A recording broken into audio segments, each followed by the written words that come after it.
നമസ്കാരം. വിശാഖ നക്ഷത്രത്തിൽ ജനിച്ചവർക്ക് വിവിധങ്ങളും വ്യത്യസ്തങ്ങളുമായിട്ടുള്ള കർമ്മമേഖലകളിൽ ഏർപ്പെടുവാനുള്ള അവസരം വന്നു ചേരുമെങ്കിലും ആരോഗ്യപരമായിട്ടുള്ള അവസ്ഥാവിശേഷങ്ങളെ കൊണ്ട് പൂർണ്ണതയിലെത്തിക്കുവാൻ സാധ്യതകൾ വളരെ കുറവായിരിക്കും.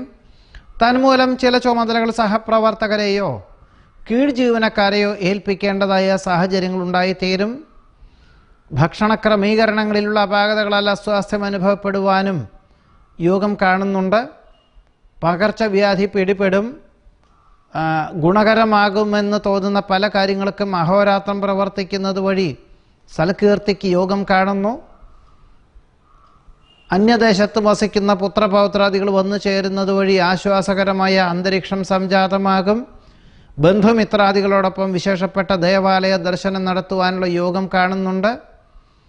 വ്യാപാര വിപണന വിതരണ മേഖലകളിൽ അനുകൂലമായ സാഹചര്യങ്ങൾ ഉണ്ടായിത്തീരും. വിട്ടുവീഴ്ച മനോഭാവത്തിൽ കുടുംബത്തിൽ സമാധാനം, സ്വസ്ഥത, ദാമ്പത്യ സൗഖ്യം എന്നിവയ്ക്ക് യോഗം കാണുന്നുണ്ട്. വിദേശയാത്രയ്ക്ക് സാങ്കേതികമായിട്ടുള്ള തടസ്സങ്ങൾ അനുഭവപ്പെടുമെങ്കിലും മാസത്തിൻ്റെ രണ്ടാമത്തെ പകുതിയിൽ ഫലപ്രാപ്തി നേടുവാനുള്ള യോഗം കാണുന്നുണ്ട്.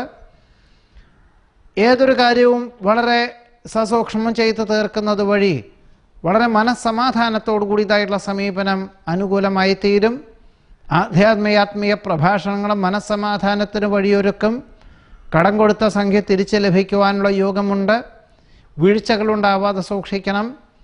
പ്രവർത്തന മണ്ഡലങ്ങളോട് ബന്ധപ്പെട്ട ദൂരയാത്രകൾ വേണ്ടി വരുവാനും ചർച്ചകൾ നയിക്കുവാനും മേലധികാരികളുടെ അഭാവത്താൽ ഒരു യുക്തമായിട്ടുള്ള തീരുമാനം കൈക്കൊള്ളുവാനുമുള്ള സാഹചര്യങ്ങളുണ്ടായിത്തീരും. ഇതാണ് വിശാഖ നക്ഷത്രക്കാരുടെ ഈ ഏപ്രിൽ മാസത്തിലെ ഫലങ്ങൾ. നമസ്കാരം.